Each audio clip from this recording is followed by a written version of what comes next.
ankoatra ny fampananana azy hanatsarana ny fiarahamoniny malagasy rehetra amin'ny tetik'asan'Andriamatoa Piero Rajonarivelo laharana fahavalo amby roapolo dia nampanantena ny vahoaka n'Antsohisy ny faritra Sofiany tenany fa amboarina avetrana ny lalana mampitohy ireo distrika ato amin'ny faritra. Eo ihany koa ny fampandehanana ara-dalàna ny jiro sy rano izay mampijaly ny vahoaka malagasy amin'izao.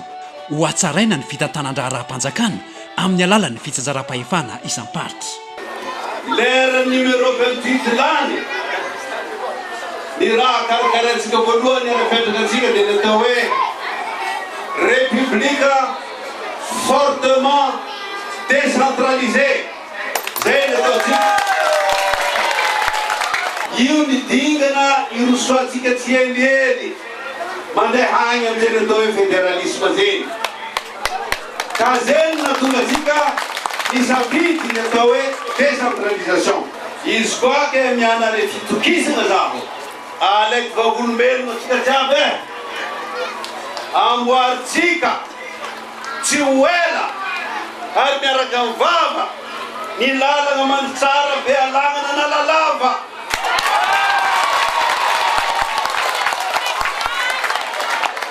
Tsisy rano kone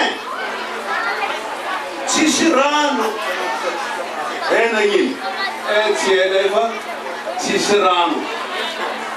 Ka agnisan'ny raha tegna hoe laharam-pahamegna ataotsika mazava fa ny famatsiagna rano madio ho an'ny Antsohihy sy ny district jiaby agnatin'ny Sofia.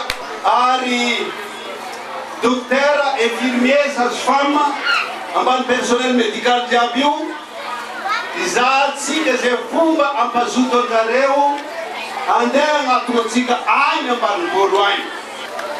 Ny palais de sport, ny maison des jeunes dia ataotsika ny hezaka farafaratsiny isaky ny distrika misy erany Madagasikara misy amin'izay.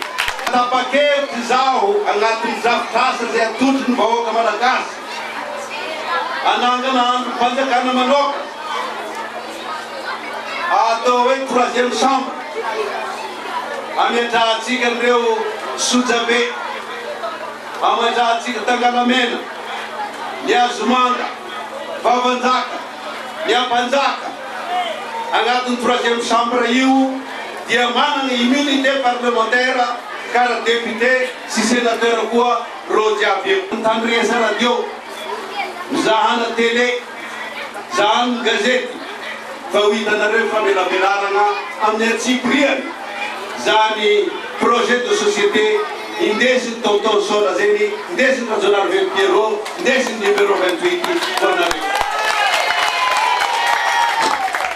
Ampivoana ny tanànan'ny Antsohihy ny stella misy sary vongany Philibert Tsirangana io mpivoan-tanàna io tonton Sona nagnano izy io tamin'ny taona 2000.